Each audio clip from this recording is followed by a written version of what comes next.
5 important lessons I learned when I went to field training years ago. This picture is of me speaking at my commissioning ceremony on campus in April 1977. I want to thank Colonel Stappen and Captain Emerson for inviting me to speak to you. Before I begin there, let me briefly give you a little background on me so you know where I'm coming from. I was a 30-year Air Force officer, retiring in 2007. And like you, I was a cadet at UC Berkeley Air Force ROTC Det 85, getting commissioned in 1977. After commissioning, I went through pilot training at Reese Air Force Base in Texas, and then I became a KC-135 and later a KC-10 pilot. As I got into my career, especially later in my career, I went to different headquarters assignments, including Headquarters Strategic Air Command, U.S. Atlantic Command, European Command, and my final job was as the Chief of the Office of Defense Cooperation at the U.S. Embassy in Brussels, Belgium. After retiring, I became a software development program manager at a large tech company here in San Diego. And in 2015, I went voluntarily to be part-time with them, and I embarked on a new career as an author, speaker, and writing coach.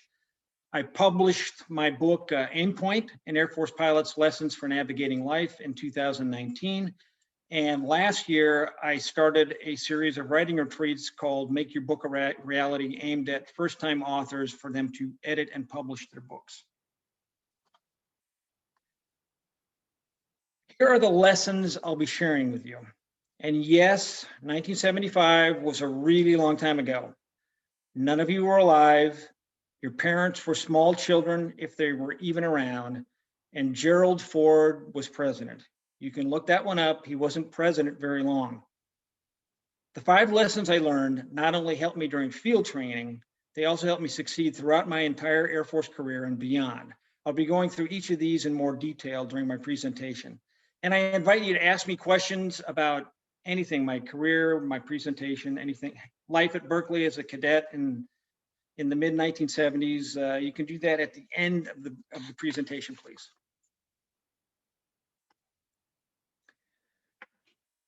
Lesson number 1, don't fight the system. The Air Force has 3 learning objectives for you at field training. Number 1, to learn about the Air Force, to make your transition to active duty easier after you get commissioned. And number 2, to learn to function as a team with other cadets in your flight. And number 3, to become confident in yourself by graduating from this rigorous training program. Air Force will also be evaluating you as an officer. They do this, the Air Force do this by creating an artificial construct filled with strict rules and standards to teach you organization and discipline. You're going to be thrown into a situation with 24 strangers and you'll have to adapt. You won't have time to learn everything and do everything perfectly, yet you need to continue to move forward throughout. There are times that you're going to be frustrated with yourself, your teammates, and the Air Force. You will often wonder why you are asked to accomplish all these meaningless make-work tasks that they want you to perform. My advice to you is get over it. Don't waste your time or energy pushing back. The reason I bring this up is that there were 25 cadets in my flight when I started field training. There were only 23 of us that graduated. One of my cadet classmates had to leave early on in the program for personal or family reasons, and we understood that he would actually be placed in a session at the end of the summer and for his completion. So there was no real issue with him. However, there was one other of my classmates in my flight that had some real issues with field training and what the Air Force asked him to do.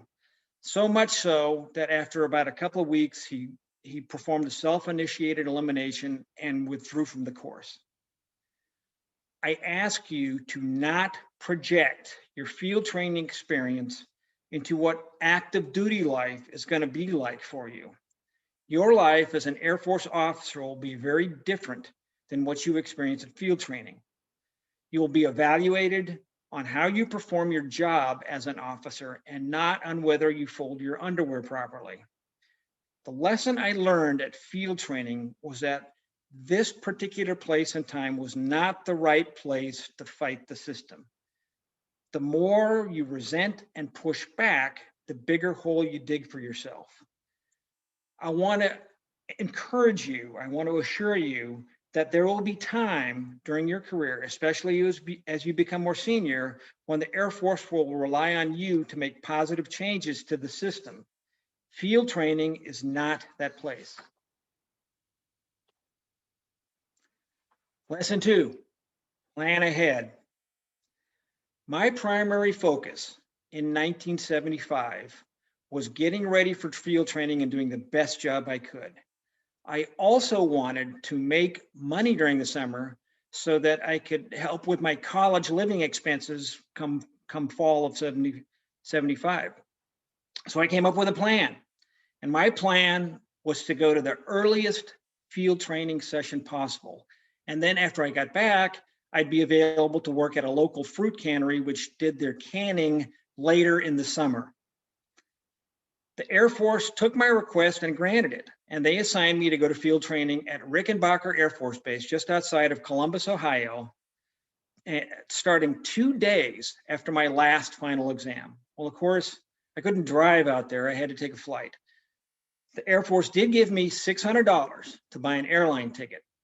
So I went down to a travel agency on Shattuck Avenue, which is how we did it back in those days, no internet.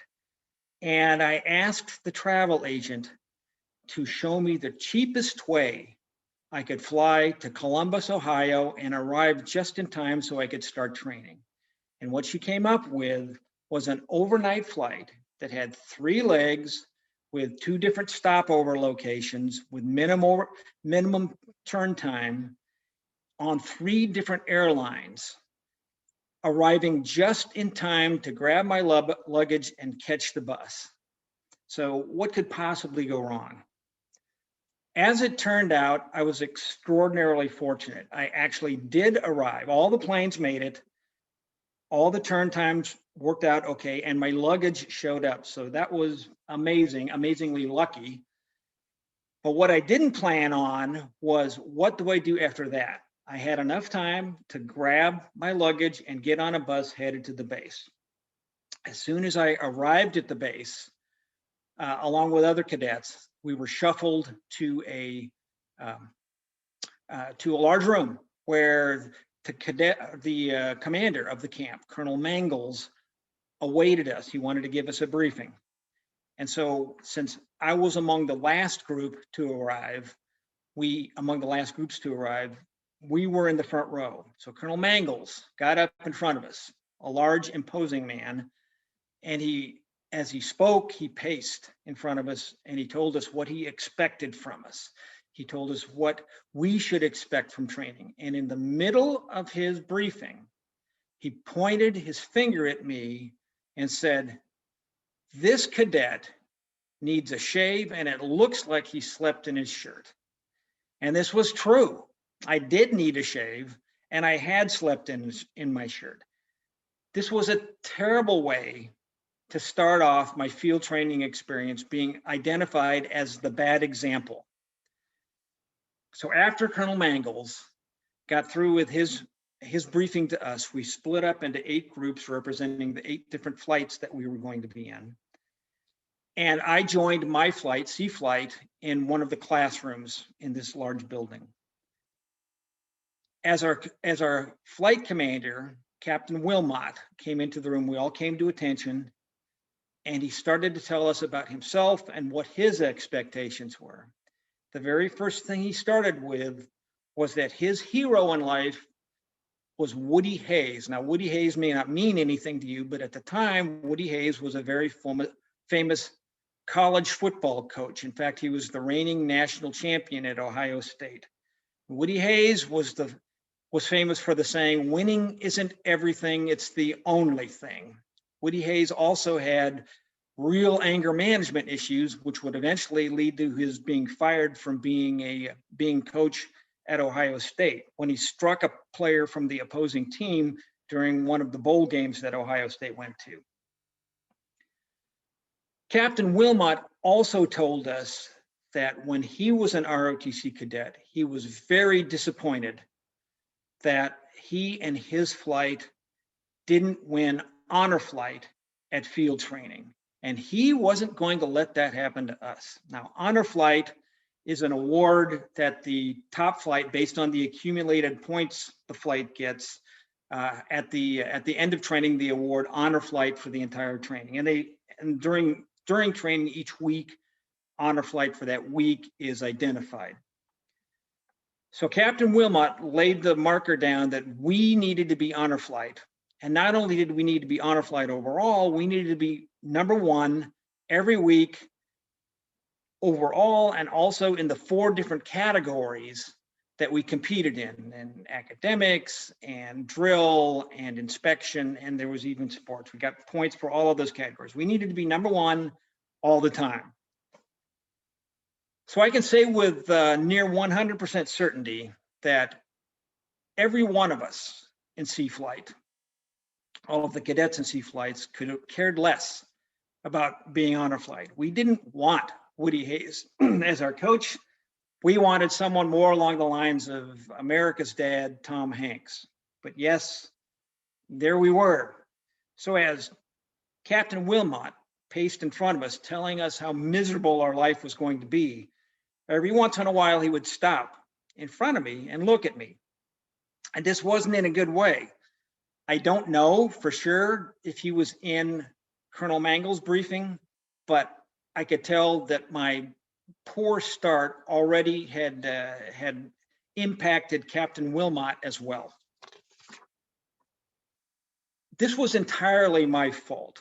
The lesson that I learned out of this was that I needed to think and plan ahead. What could happen because of my actions, and then look ahead to what's the next step after my plan is complete.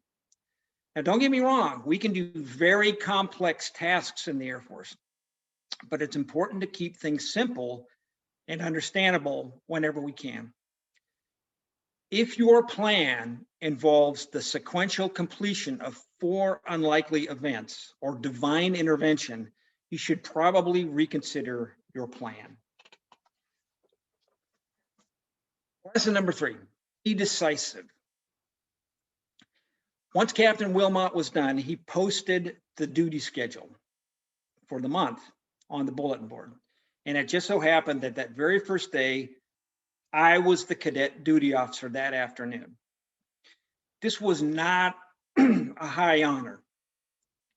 Duty officer basically answered phones and took messages. I would much rather have been with my flight going through that first day's activities. So after Captain Wilmot got done and we checked the duty roster, the assistant duty officer, who was also in my flight, the 2 of us went over to the duty office and met the officer in charge, who was another flight commander. He showed us around, he told us our basic duties, and then he showed us the checklist binder. He said that would answer any questions we have. And then he said he'd be back in a few hours, and he left. So for the first 30 minutes, we did our job, answering an occasional phone call, taking a message, and then there was a loud siren that went off. And the assistant duty officer and I were both from the West Coast, so we weren't really sure what that siren meant. At that point, a random cadet stuck his head in the duty office and said, "That's a tornado warning." And then he left. I don't ever remember seeing that guy again. So we had this data point that evidently that siren was a tornado warning. So we went over to the binder, the magical checklist binder, and thumbed through it, and we found that there was, in fact, a checklist for tornado warning. And the very first line was immediately stop training activities and seek shelter. So there we were, confronted with this situation. There was no one to ask about what should we do next, or get direction from. And there was no cell phones, of course. So we discussed it briefly between the assistant duty officer and me, and he left it up to me. And the one experience that I had that he may not have was that I remembered from the year prior. And in 1974, there had been a huge tornado that had gone through that part of Ohio, and with a half-mile wide touchdown zone, went through the middle of a small town called Xenia, and it was not far from Columbus. And I was aware of that. And it killed or injured 1,000 people. And this was national news because of the destruction that it caused. So with that in the back of my mind, and no guidance from anyone else, I decided to run the checklist. And so I can remember distinctly pressing the handheld microphone button and saying, attention, attention, cease training activities and seek shelter immediately. This is a tornado warning. And I could hear, after I got done with that, not only could I hear my voice going out over the compound, but I could hear immediately after shuffling in the hallways as people rushed back in to seek shelter. I also asked for each flight to send a representative to the duty office so that I could give further instructions. And over the next 10 minutes or so, each flight sent a representative, and I told them about shutting windows and doing head counts and things like that, other things in the checklist. So 10 minutes passed, and then the Commandant of Cadets, Lieutenant Colonel Moran, burst into the room and said, "Who is responsible for shutting down training?" And immediately behind him was Captain Wilmot.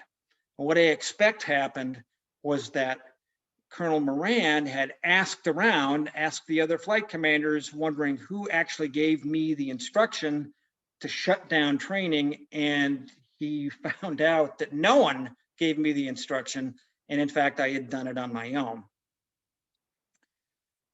As he demanded to know who shut down training, of course, we were both at attention, both the assistant and I were at attention at that time. The assistant looked over at me. He didn't want to have anything to do with this, and I don't blame him. I didn't want to have anything to do with this, yet there we were. So I spoke up, of course, and I said, "It was me, sir." And then I gave him the reasons why I executed the tornado warning checklist, and I showed him the checklist. So he looked at the checklist, and then he looked up at me, and he looked at the checklist again, and he shut the checklist, handed it to me, and said, "Carry on." And then he and Captain Wilmot turned around and walked out of the office.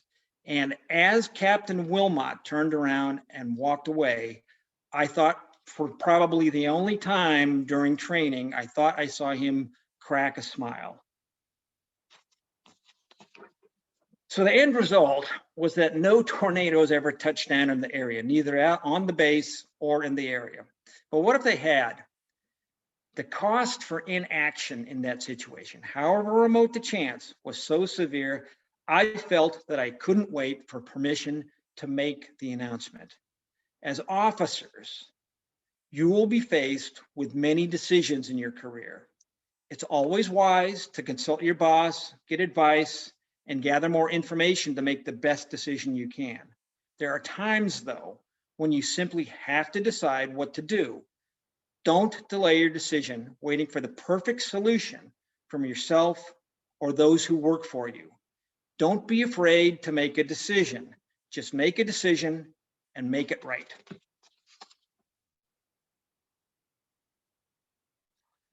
Lesson 4, do the best you can. Our core values are integrity, service, and excellence. That's who we are. It's the number one reason for doing the best we can, because we're Air Force officers. Your fellow airmen and our country always expect you to do your very best, period. End of discussion. It's also important to always do your best, because you never know what opportunities that might lead to. Shortly after my tornado adventure, Captain Wilmot made me the cadet flight leader, meaning that I was the designated leader for sea flight. That first week, we ended up as the #1 overall flight in the camp. Of course, I graduated at the end of field training, and at our detachment, the focus leading up to field training was always on graduating, successfully graduating from field training. Anything above that was certainly commendable, but it wasn't emphasized. When I started back up in the fall, I found out that I got a #1 rating from field training, putting me in the top 10% of cadets at the camp. Of course, I was pleased, but that didn't make a big impact on me because I looked around and I saw all my other classmates, and we were in the same position. We were juniors just entering the POC. That spring in 1976, though, the Air Force did something very dramatic. They conducted a reduction in force board. What this meant was, and it was related to the fact that the Air Force, along with all of the other military services, had greatly reduced budgets after the Vietnam War. And because of that, there was lesser funding, and they had assigned too many cadets pilot slots. It would far outstrip the capacity. So they finally realized this in 1976, and for my class and the class ahead of me and behind me, they conducted this board. And what they did was they rank ordered all of us, all 1,000 of us who had pilot slots in my class, from 1 to 1,000. And they counted up the bottom 700, bottom 70%, and they took away pilot slots from that bottom 70%. This was very traumatic because everyone knew someone who had wanted to be a pilot, who had dreamed of being a pilot, who was no longer going to be given that opportunity. In my personal situation, it was very difficult. Of course, I kept my slot, but my roommate lost his. The biggest difference between me and 90% of the cadets I was competing against was my ranking from field training. This ranking made another difference too. In my senior year, I became cadet group commander, and that's me in the picture. I'm on the right. It also affected my entire career, of course, because if I had not kept my pilot slot, I would have gone into another career field and a whole different career arc. This experience taught me to always do my best because I never knew where that might lead, and served me well throughout my career.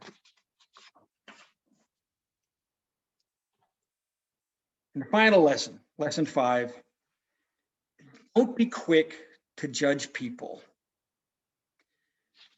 When you get to field training, you're going to be thrown into a group of 25 cadets, your flight, and you will immediately start assessing everybody else. And this is completely normal.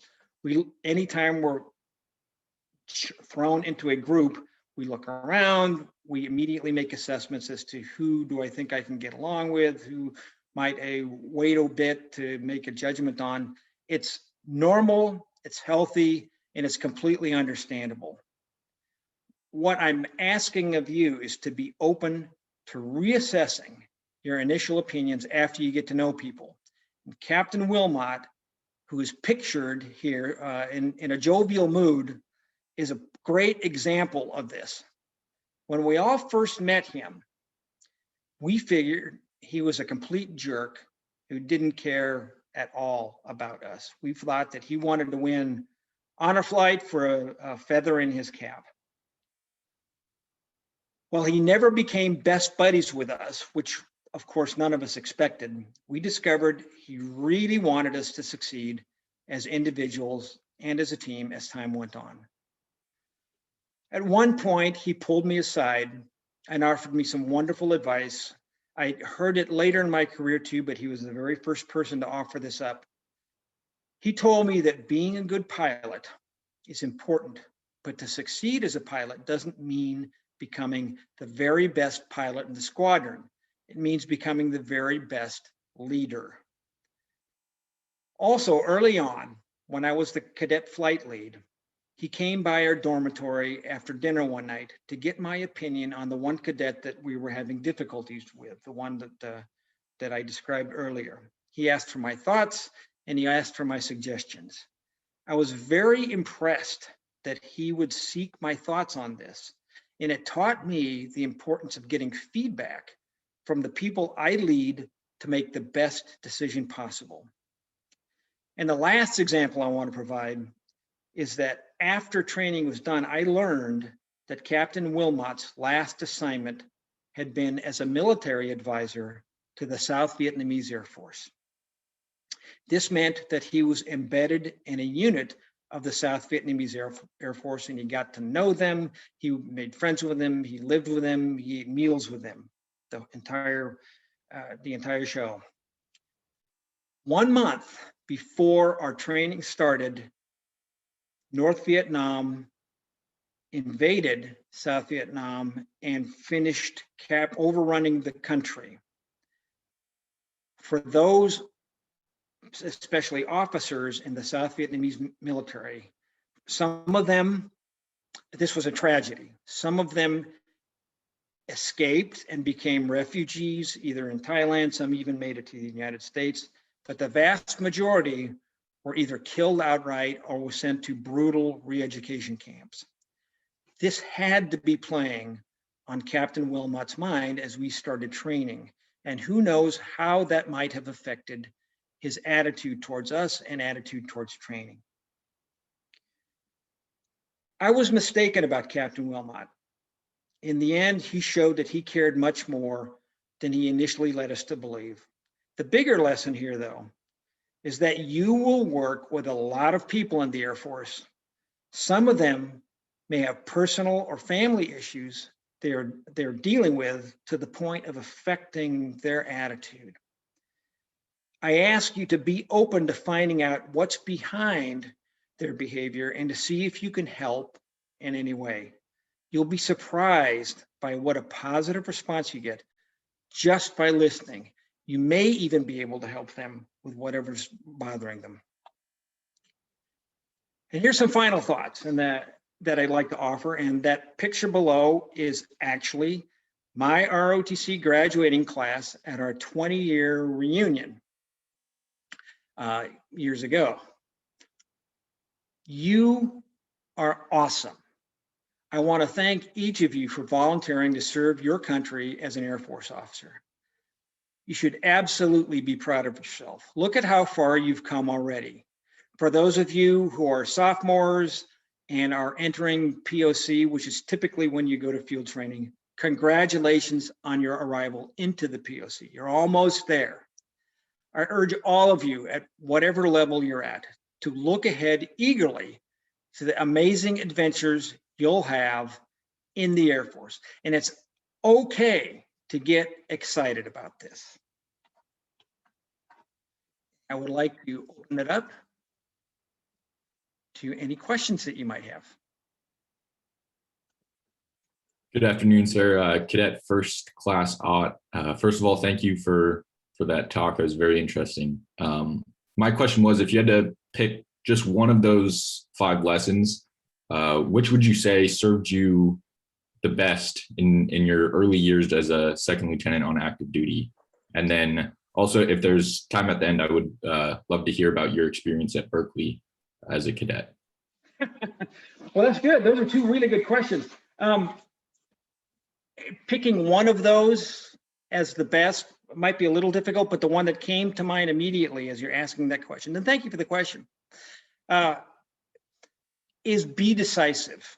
I mean, all of those are good lessons, but it's important to be decisive. And I have had some amazing bosses in my career, and I've had some that are not amazing. And the biggest difference that I can point to in how I viewed their performance was their ability to be decisive. Some officers are so afraid of making a wrong decision or making a decision that they might be criticized for, that they end up not making a decision at all, and they lose respect from the people that they're leading, and they also stop performing well. The unit stops performing well. I found that as a commander, as a leader, the unit that I am leading or the organization that I'm leading reflects directly on the attitude that I'm showing. They look at what I'm doing and how I'm presenting myself to them and what my behaviors are, and that affects their behavior and what they feel they need to be doing. And when I have been working for a leader who cannot decide, it's extraordinarily frustrating. So that might be the number one, but they're all important. And then to answer your question about being a cadet at Berkeley in the mid 70s, yeah, that was kind of a different experience. And I went to Berkeley for a lot of reasons. It's number one, it was and is an extraordinary school with a world-class reputation. And I wanted to go to some place like Berkeley, like that. I also felt that I wanted to, I needed to go to some place that offered both Air Force and Navy ROTC, because I applied for both scholarships. And that narrowed it quite a bit. In the UC system at the time, I don't know if it's different now, but at the time, only UC Berkeley and UCLA offered both Navy and Air Force. And I applied to state schools because if I didn't get a scholarship from the Air Force, then I needed to be accepted someplace where I could afford the tuition. So there was kind of that, so it narrowed it down. What I didn't count on was the atmosphere on campus in the mid 70s, in that it was right after the Vietnam War, and it was at best indifferent, and on occasion hostile to us as ROTC cadets. And that was frustrating. Certainly I didn't want that. I didn't plan on that, but that had an interesting result, because on the very positive side, those of us who were in ROTC bonded because of this. We were the only ones on campus that had short hair. So it was easy to identify us out of all the other students on campus. And because we went through the program, I went through all 4 years at Berkeley. Because we went through the program, we got to know each other. Many of us became roommates with each other. And the last slide I showed a picture of us at our 20-year reunion. We still keep in touch. We're still very good friends. So in the end, it worked out really well, but it was kind of a different environment. Now, the school itself, the classes and the instruction was fantastic. It was a great school. And for the most part, my professors were really quite good. I didn't get pushback from them almost without exception. Some of my fellow students could be rather rude.